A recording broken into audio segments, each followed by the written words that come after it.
السلام علیکم، کیسے ہیں دوستو؟ میپس اینڈ پاور کے پہلے ولاگ میں محمد عرفان مرزا آپ کے سامنے حاضر ہوں۔ آج کل آپ سن بھی رہے ہیں اور دیکھ بھی رہے ہیں کہ بھارت کا چین کے ساتھ اپنے سارے پرانے گلے شکوے بھلا کر اتحاد ہو گیا ہے، یا آپ اس طرح خیال کر لیں کہ وہ چین کے کیمپ میں چلا گیا ہے۔ ظاہر ہے روس نے اس میں اپنا ایک کلیدی کردار ادا کیا ہوگا۔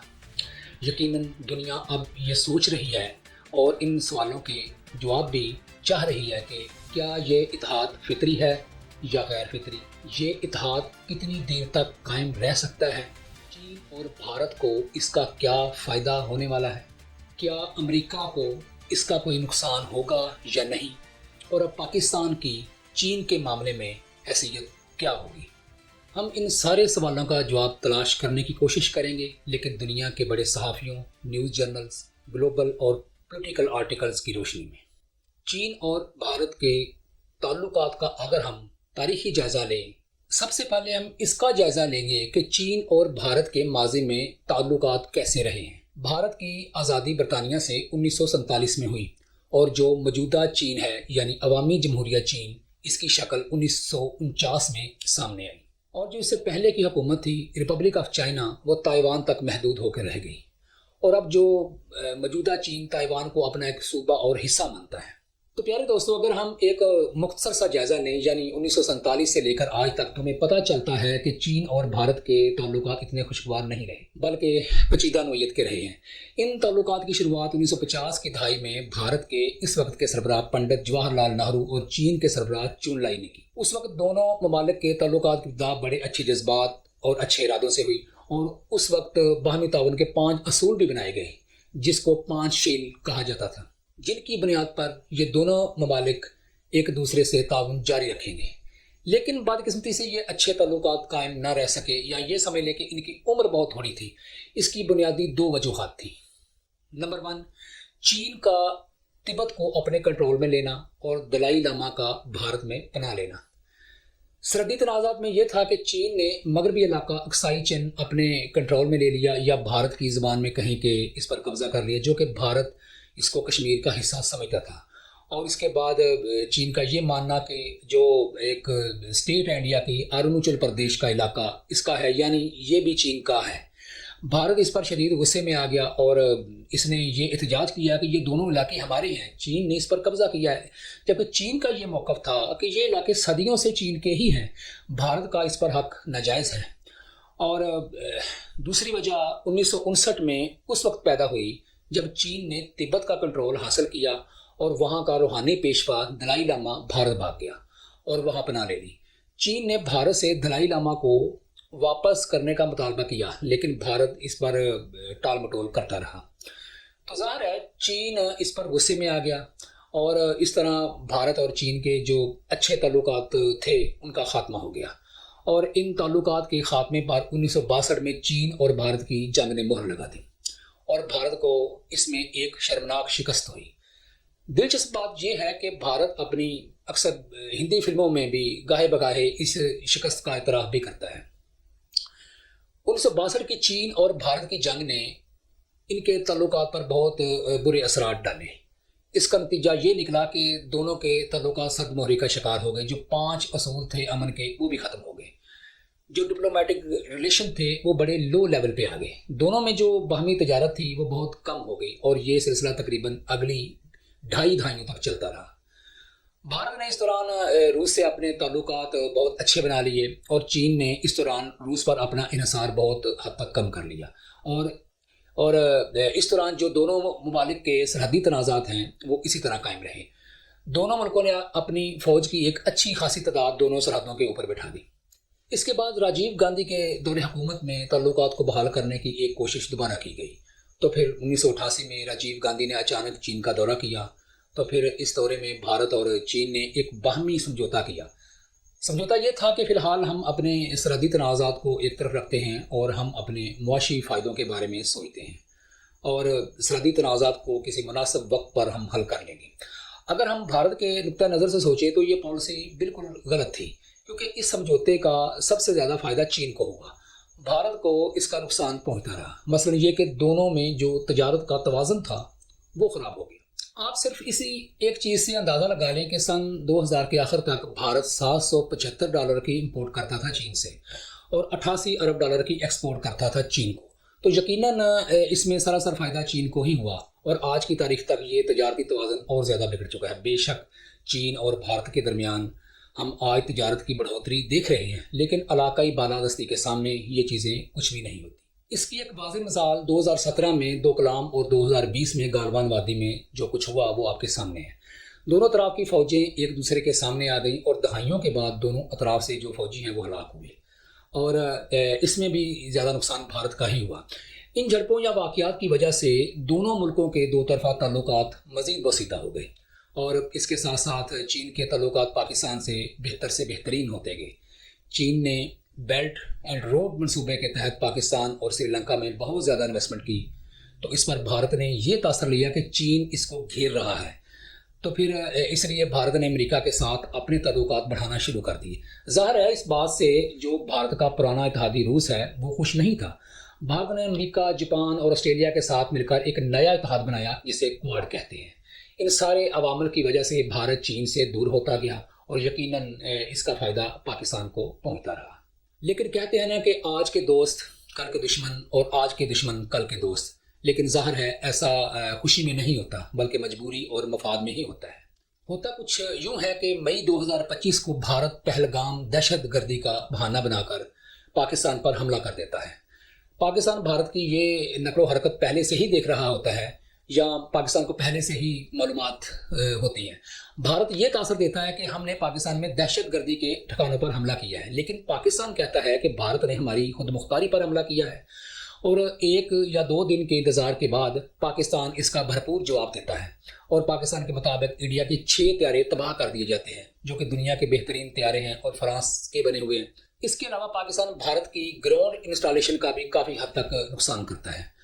بھارت کا حملہ اور پاکستان کا جواب پوری دنیا کا موضوع بحث بن جاتا ہے اور پھر دونوں ملک یعنی پاکستان اور بھارت پر بین الاقوامی دباؤ بڑھنا شروع ہو جاتا ہے کہ یہ جنگ بند کرو. جنگ آخرکار بند ہو جاتی ہے اور پوری دنیا یہ نتیجہ اخذ کرتی ہے کہ اس ساری کارروائی میں زیادہ فائدہ پاکستان کا ہوا اور بھارت کا نقصان ہوا. اور پھر امریکہ کے صدر ڈونلڈ ٹرمپ سامنے آتے ہیں اور کہتے ہیں کہ یہ جنگ میں نے رکوائی. بھارت کی عوام بھارت کے وزیر اعظم سے سوال کرتی ہے کہ یہ جنگ تم نے کیوں روکی، کیونکہ اب تمہاری جواب دینے کی باری تھی. بھارت کے وزیر اعظم کے پاس ان سوالوں کا کوئی جواب نہیں تھا اور بعد میں اپنی عوام کا غصہ ٹھنڈا کرنے کے لیے وہ کہتا ہے کہ پاکستان نے درخواست کی تھی کہ جنگ کو روک دیا جائے، لیکن امریکی صدر پھر دوبارہ کہتے ہیں کہ نہیں، جنگ انہوں نے رکوائی ہے. اس بات پر دونوں ملکوں کے سربراہوں کی آپس میں تلخ کلامی ہوتی ہے اور پھر تعلقات کشیدہ ہو جاتے ہیں. امریکی صدر بھارت کو سبق سکھانے کے لیے اس پر ٹریڈ ٹیرف 50% سے بھی زیادہ لگا دیتے ہیں. تو ظاہر ہے اس سے پھر بھارت کی جو تجارت ہے وہ بہت حد تک متاثر ہو سکتی ہے اور اس طرح یہ معاملات چلتے رہتے ہیں اور دونوں ملکوں یعنی امریکہ اور بھارت کے تعلقات کشیدہ ہوتے گئے. روس انڈیا سے بہت دور ہے اور ظاہر ہے وہ کوئی بہت بڑی معاشی طاقت بھی نہیں ہے، تو پھر اپنے زخموں پر مرہم رکھنے کے لیے بھارت نے چین کی طرف دیکھا جو کہ ظاہر ہے بھارت کا دوست تو نہیں تھا. تو پھر یہیں سے بات شروع ہوتی ہے کہ آج کا دشمن کل کا دوست اور آج کا دوست کل کا دشمن. بھارت کی امریکہ سے کشیدگی کے بعد اس کو بہت زیادہ مایوسی ہوئی اور جو موجودہ حکومت ہے بھارت کی اس پر بھارتی عوام کا بھی بہت زیادہ دباؤ تھا. تو بھارت کو ایسا لگا کہ جیسے وہ دنیا میں تنہا ہو گیا ہے. روس بھارت کے ڈیفنس کے معاملات میں مدد تو کر سکتا ہے لیکن معاشی معاملات میں وہ بھارت کو سہارا نہیں دے سکتا، کیونکہ اگر دیکھا جائے تو بھارت کی جو معیشت ہے یہ روس سے کہیں زیادہ بڑی ہے. تو ان حالات و واقعات کے بعد بھارت نے یہ سوچا کہ اس کمی کو یا اس مایوسی کو کیسے پورا کیا جا سکتا ہے. تو ظاہر ہے آج کے دور میں یا آج کی تاریخ میں چین سب سے بڑا مد مقابل ہے امریکہ کا اور خوش قسمتی کے ساتھ روس بھی چین کا پورا ساتھ دے رہا ہے، یعنی کہ یہ چین اور روس کا کیمپ ہے. تو پھر بھارت کی حکومت نے چین کی حکومت کے ساتھ روابط بڑھانا شروع کر دی. چین اس کا پہلے سے ہی انتظار کر رہا تھا. تو پھر 31 اگست 2025 کو شروع ہونے والا اجتماع جو کہ چین میں ہی شروع ہونے والا تھا اس میں خوش آمدید کہتا ہے. حالانکہ کچھ ماہ پہلے بھارت کا ایسا کوئی پروگرام نہیں تھا کہ وہ اس شنگھائی تعاون تنظیم میں شمولیت اختیار کریں.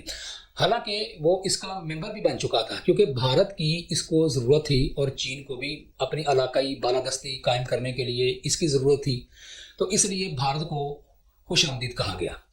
تو بھارتی وزیر اعظم وہاں پہنچے، وہاں سب سے ملے، وہ روس کے صدر سے ملے، چین کے صدر سے ملے، ان کے گلے ملے، اور وہاں پر ہنسی مذاق سے باتیں بھی کی گئیں، کھانا وانا بھی کھایا گیا، خوب ہنسے اور کھیلے، اور بعد میں اس اینول سمٹ کا ایک اعلامیہ جاری کیا گیا۔ اس اعلامیہ میں ایسی کوئی خاص بات نہیں تھی جس سے پتہ چلتا کہ ایک بہت بڑا طاقتور قسم کا اجتماع ہوا ہے، سارے ملک وہاں پر اکٹھے ہوئے ہیں، طاقتور ملک وہاں سے اکٹھے ہوئے ہیں، اور بھارت یہ کر دے گا، وہ کرے گا، یا چین اس کو اتنا سپورٹ کر دے گا، یا رشیا بہت زیادہ مدد کرے گا۔ ایسا وہاں پر کچھ بھی نہیں ہوا۔ چینی صدر کا صرف ایک ہی مقصد تھا کہ وہ دنیا کو دکھایا جائے کہ یہ دیکھو بھارت ہمارے ساتھ کھڑا ہے، ہم نے ایک بہت بڑا اتحادی امریکہ سے توڑ لیا ہے۔ یا شاید دوسرے تناظر میں دیکھیں تو شاید بھارت بھی امریکہ کو یہ دکھانا چاہتا ہو کہ بھائی یہ دیکھو، تم نہیں تو یہ صحیح۔ اس کو وقتی طور پر ایک اچھی جیو پولیٹیکلی حکمت عملی تو کہہ سکتے ہیں، لیکن لمبے عرصے کے لیے کوئی فائدہ نہیں ہے۔ یقیناً اس معاملے میں روس نے بھی بھارت کی حوصلہ افزائی کی ہوگی اور چین کو تھوڑا بہت قائل کیا ہوگا کہ یار اب لڑائی جھگڑے کی باتیں نہیں کرنی، ہمیں بھارت کا اس تنظیم میں ابھی فائدہ ہے، اور بعد کی بات بعد میں دیکھی جائے گی۔ اگر یہ ایک فطری اتحاد ہے، جو ہمارا پہلا سوال ہے، تو ہم اس کو کہہ سکتے ہیں کہ دونوں ایشیائی ممالک ہیں، دونوں ترقی پذیر ممالک ہیں، دونوں مغربی ممالک سے خائف ہیں، دونوں کی آبادی بہت زیادہ ہے، یعنی تقریباً 1.5 ارب دونوں کی آبادی ہے، دونوں میں تقریباً 800 ارب ڈالر کی تجارت ہو رہی ہے۔ چین کو اپنی چیزیں بیچنے کے لیے ایک اچھی مارکیٹ دستیاب ہے، اور بھارت کو ایک سستی ٹیکنالوجی دستیاب ہے جس سے وہ اپنی انڈسٹری کو بہت بہتر کر سکتا ہے۔ لیکن اصل میں بات یہ نہیں، یہ چیزیں سننے کو اور جذباتی طور پر تو اچھی لگ سکتی ہیں، لیکن یہ مستقبل کے لیے کوئی خاص کارآمد نہیں ہے، کیونکہ جب بات آتی ہے علاقائی بالادستی کی تو پھر سارے جذبات، ساری امن کی کوششیں اور ساری اخلاقیات کنویں میں چلی جاتی ہیں۔ ابھی کچھ مہینوں پہلے کی بات ہے کہ بھارت چین کو تباہ کرنے کے در پہ تھا۔ ڈوکلام اور گالوان وادی کا واقعہ تو آپ کو یاد ہی ہوگا۔ بھارت کا جتنا بھی اسلحہ ہے، میزائل ڈیفنس سسٹم ہے یا فائٹر جیٹس ہیں، وہ چین کو مد نظر رکھ کر خریدے جاتے ہیں۔ مثلا بھارت کی لانگ رینج یا انٹر کانٹیننٹل میزائل کس کے لیے ہیں؟ پاکستان کے لیے تو وہ کوئی سا بھی میزائل استعمال کر سکتے ہیں جس کی رینج 1000 کلومیٹر سے زائد نہ ہو۔ آپ اسی سے اندازہ لگا لیں کہ بھارت کا سالانہ ڈیفنس بجٹ 80 ارب ڈالر کے قریب ہے۔ اگر اس کا مسئلہ صرف پاکستان ہی ہوتا تو اس کے لیے تو صرف 10 سے 15 ارب ڈالر کا بجٹ کافی تھا۔ تو اس کا مطلب یہ ہے کہ اس کی ساری جنگی تیاریاں چین کو مد نظر رکھ کر کی جاتی ہیں، اس لیے اس کو کسی عالمی دباؤ کا بھی سامنا نہیں کرنا پڑتا۔ بھارت ہمیشہ اپنی علاقائی بالادستی چاہتا ہے، وہ ہمیشہ سمجھتا ہے کہ امریکہ اور روس کے بعد جو اگلی سپر پاور ہوگا وہ بھارت ہوگا۔ یہ بات کس حد تک سچ ثابت ہوتی ہے یہ تو آنے والا وقت ہی بتائے گا۔ ایسا لگتا ہے کہ بھارت کا چین کے ساتھ جو یہ نیا اتحاد ہے یہ سب کچھ عرضی ہے۔ کیا بھارت اپنے بارڈر کے مسائل شنگھائی تعاون تنظیم کے کسی اجلاس کے اندر حل کر سکتا ہے؟ تو اس کا جواب ہے کہ نہیں۔ یا یہ کہ بھارت اپنے ڈیفنس بجٹ کو کم کر سکتا ہے؟ تو اس کا جواب بھی نہیں میں ہے۔ جن ملکوں نے ترقی کرنی ہوتی ہے وہ اپنے ہمسایوں سے تعلقات اچھے رکھتے ہیں، چاہے ہمسائے کسی بھی طرح کے ہوں۔ تو اس ساری بحث کا حاصل یہی ہے کہ چین کے ساتھ بھارت کا اتحاد فطری نہیں ہے۔ کچھ مہینوں بعد بھارت اپنی اسی جگہ پر چلا جائے گا جہاں سے وہ آیا ہے۔ تو دوستو، آپ نے ہمیشہ ایک بات یاد رکھنی ہے کہ جو ہی امریکہ بھارت پر تھوڑی نرمی کرے گا یا یہ ٹیرف والا مسئلہ حل کر لے گا، بھارت فوراً یہ کیمپ چھوڑ دے گا اور امریکہ کے کیمپ میں شامل ہو جائے گا۔ اس بات کو بھارت بھی جانتا ہے اور چین بھی جانتا ہے۔ ان دونوں ممالک کا اپنے مفاد ہیں، لیکن عرضی ہیں سارے۔ امریکہ چین کو روکنے کے لیے ہی تو بھارت کو تیار کر رہا تھا، تو یہ کیسے ہو سکتا ہے کہ بھارت امریکہ کے کیمپ سے مستقل طور پر نکل جائے گا؟ کیونکہ اگر بھارت کو چین کے ساتھ مستقل اتحاد رکھنا ہے تو پھر اس کو پاکستان کے ساتھ تعلقات نارمل رکھنا ہوں گے، اور یوں بھارت کبھی بھی اس بات پر رضامند نہیں ہوگا۔ اور ایک اور بڑی اہم بات ہے جو میں آپ کے سوچنے کے لیے چھوڑتا ہوں کہ پاکستان کے لیے بھی سود مند نہیں ہے کہ بھارت کے تعلقات پاکستان کے ساتھ نارمل ہوں۔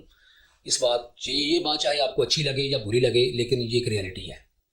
تو بڑھتے ہیں اپنے تیسرے سوال کی طرف کہ چین اور بھارت کو اس اتحاد کا کیا فائدہ ہونے والا ہے۔ چین کا اس میں پہلا فائدہ اور سب سے بڑا فائدہ ہے وہ یہ ہے کہ وہ امریکہ اور یورپ کو دکھا سکتا ہے کہ دیکھو میرے ساتھ دنیا جڑ رہی ہے، میں اس دنیا میں تنہا نہیں ہوں، کیونکہ ایس سی او ممبر ممالک کی آبادی تقریباً 340 کروڑ بنتی ہے، جو پوری دنیا کا 42% ہے، اور ٹوٹل جی ڈی پی تقریباً 26 ٹریلین ڈالر ہے۔ اس لیے چین کا دباؤ کے ساتھ یورپ اور امریکہ کو یہ باور کرانا بھی ہے کہ بھائی ہم ایک تو اکیلے نہیں ہیں، اور دوسری بات یہ ہے کہ ہم بہت زیادہ غریب بھی نہیں ہیں، یعنی کہ ہمارے پاس اتنا جی ڈی پی ہے کہ ہم آپس میں ایک دوسرے کے ساتھ تجارت کر کے اپنے معاملات کو اچھے طریقے سے چلا سکتے ہیں۔ یہ صورتحال اس وقت پیدا ہوئی جب بھارت نے چین کے ساتھ اتحاد کیا اپنی تقریباً 150 کروڑ آبادی کے ساتھ اور تقریباً 4 trillion dollar G D P کے ساتھ۔ چین کو اس صورتحال کا دوسرا فائدہ یہ ہو سکتا ہے کہ وہ یورپ کو امریکہ سے آہستہ آہستہ تنہا کر سکتا ہے یا تنہا کرنے کا تاثر دے سکتا ہے۔ تیسرا چین کو فائدہ یہ ہے کہ وہ عارضی طور پر ہی صحیح، لیکن جو بھارت کے ساتھ سرحدی تنازعات ہیں کچھ عرصہ کے لیے یہ بہت کم ہو جائیں گے یا خاموش ہو جائیں گے۔ بھارت کا اس میں کوئی بہت زیادہ فائدہ نہیں ہے سوائے اس کے کہ وہ امریکہ اور یورپ کی نظر میں پہلے سے تھوڑی سی زیادہ اہمیت اختیار کر جائے گا، یا جو موجودہ بی جے پی حکومت ہے اس کو ذرا عوام کی طرف سے سکون مل جائے گا کہ ہم نے امریکہ کو منہ توڑ جواب دے دیا ہے، اور ایسا ان کے ٹیلی ویژن اور سوشل میڈیا پر نظر بھی آ رہا ہے، اور آپ دیکھ بھی سکتے ہیں کہ اس وقت وہ چل کیا رہا ہے۔ اب ہم چوتھے سوال کی طرف بڑھتے ہیں کہ امریکہ کو اس کا کوئی نقصان ہوگا یا نہیں۔ میرا خیال ہے کہ امریکہ کو اس کا کوئی نقصان نہیں ہوگا، کیونکہ امریکہ کو بھی پتہ ہے کہ یہ اتحاد عارضی ہے اور امریکہ اس پر کوئی سخت رد عمل بھی نہیں دے گا۔ شنگھائی تعاون تنظیم کے سارے ممالک اگر ایک ساتھ اکٹھے ہو بھی جائیں تو ان کا ٹوٹل جی ڈی پی اتنا بھی نہیں ہے جتنا امریکہ اکیلے کا ہے۔ اس کا یہ سیدھا سادہ مطلب ہے کہ وہ اب بھی سپر پاور ہے۔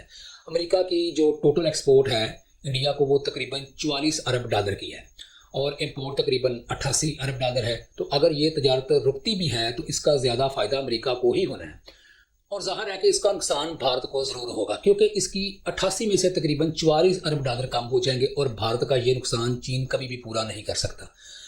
بھارت چین کو کیا ایکسپورٹ کر سکتا ہے؟ تو جواب ہے کچھ بھی نہیں۔ اگر بھارت اور چین کے درمیان تجارت بڑھتی ہے تو بھارت کو نقصان زیادہ ہوگا، کیونکہ دونوں کی تجارت میں توازن کا بڑا فرق ہے۔ یعنی آج کل بھارت صرف 16 ارب ڈالر کی چین کو ایکسپورٹ کرتا ہے، اور چین سے وہ خود 100 ارب ڈالر کی امپورٹ کرتا ہے، تو اس میں فائدہ تو چین کا ہی ہوا ہے۔ امریکہ کو اس ساری صورتحال کا پہلے ہی پتہ ہے، اور اس لیے وہ زیادہ پرسکون ہے۔ امریکہ اس اتحاد کا بدلہ لے سکتا ہے، لیکن وہ لے گا نہیں۔ امریکہ نے بھارت کو دوست بنانا ہے، نہ کہ دشمن۔ اگر امریکہ صرف بھارت کے سرحدی تنازعات میں سپورٹ چھوڑ دے تو بھارت گھٹنوں پر آ جائے گا، یا امریکہ یورپ کو کہہ دے کہ بھارت کے ساتھ اپنی تجارت محدود کر دیں، تو اس پر بھارت پہ کیا گزرے گی بھارت خود اندازہ بھی نہیں کر سکتا۔ کیا یہ نقصان چین پورا کر سکتا ہے؟ جواب ہے بالکل بھی نہیں۔ امریکہ کو اس ساری صورتحال کا پتہ ہے، اس لیے وہ کچھ عرصہ انتظار کرے گا، اور اس دوران بھارت خود بخود واپس آ جائے گا۔ امریکہ آج بھی سپر پاور ہے، اور میرا خیال ہے کہ کافی لمبے عرصے تک ابھی رہے گا۔ یہ ساری جذباتی باتیں ہیں کہ امریکہ کا دور ختم ہو گیا ہے اور اب چین اور روس کی باری ہے۔ اور اب آتے ہیں اپنے اگلے سوال کی طرف کہ اس اتحاد کے بعد پاکستان چین کے لیے کیسی اہمیت رکھے گا۔ اس اتحاد سے پاکستان کی کوئی رائے برابر بھی نقصان نہیں ہو سکتا۔ پاکستان یہ بات بڑی اچھی طرح جانتا ہے۔ ہاں، بھارت کو کچھ امیدیں ہو سکتی ہیں، لیکن اس کا یہ سوچنا فضول ہوگا۔ پاکستان کی خارجہ پالیسی ہمیشہ ملٹی الائنمنٹ شکل کی رہی ہے، یعنی پاکستان ایک ہی وقت میں چائنا سے اور امریکہ سے اچھے تعلقات رکھنے کی کوشش کرتا ہے، اور پاکستان بڑی حد تک اس میں کامیاب بھی رہا ہے۔ امریکہ کو پاکستان کی یہ پالیسی ہمیشہ ناپسندیدہ رہی، لیکن امریکہ کی ہمیشہ یہ بدقسمتی رہی ہے کہ وہ کسی نہ کسی طرح ایسے معاملات میں پھنس جاتا ہے جہاں اس کو پاکستان کی ضرورت پڑ جاتی ہے، جیسا کہ طالبان روس جنگ اور طالبان امریکہ جنگ، اور پاکستان ہمیشہ اس کا فائدہ بھی اٹھاتا رہا ہے۔ پاکستان کو امریکہ کی طرف سے کئی بار دھوکے بازی کے بھی تانے مل چکے ہیں، لیکن پاکستان کے کبھی بھی امریکہ سے تعلقات زیادہ خراب نہیں ہوئے، اور چین نے بھی کبھی پاکستان پر اعتراض نہیں کیا کہ اس کے امریکہ کے ساتھ اچھے تعلقات ہیں۔ شاید پاکستان کا محل وقوع ایسا ہے کہ پاکستان یہ پالیسی اپنائے ہوئے ہیں۔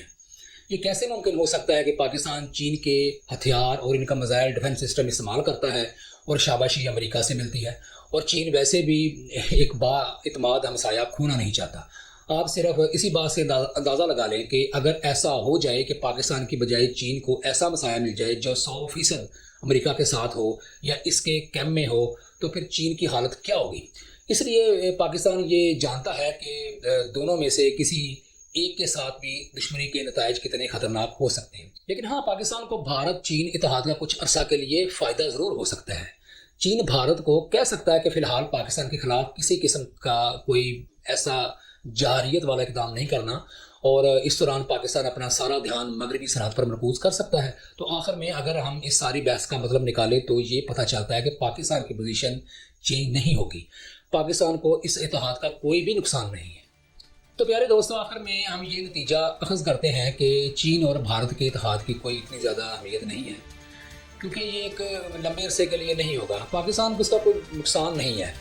بھارت کو چاہیے تھا کہ وہ امریکہ سے بات کرتا تو اس کے بہت زیادہ امکانات تھے کہ امریکہ بھارت سے راضی ہو جاتا، ٹیرف کی پالیسی بھی وہ بدل سکتا تھا، یا اسے اپنی واپس اسی جگہ پہ لے جاتا جہاں وہ تھا، جہاں پر وہ پہلے تھی۔ لیکن بھارت نے بہت جلد بازی کی۔ شاید بھارت کی موجودہ حکومت پر سیاسی دباؤ تھا، کیونکہ راہل گاندھی دن بہ دن زیادہ مضبوط ہو رہے ہیں، اور جو موجودہ بی جے پی حکومت ہے آہستہ آہستہ اپنی مقبولیت کھو رہی ہے۔ ایسا بھی ہو سکتا ہے کہ امریکہ آنے والی بھارت کی اگلی حکومت کا انتظار کر رہا ہو۔ تو دوستوں، کیسی لگی آج کی گفتگو؟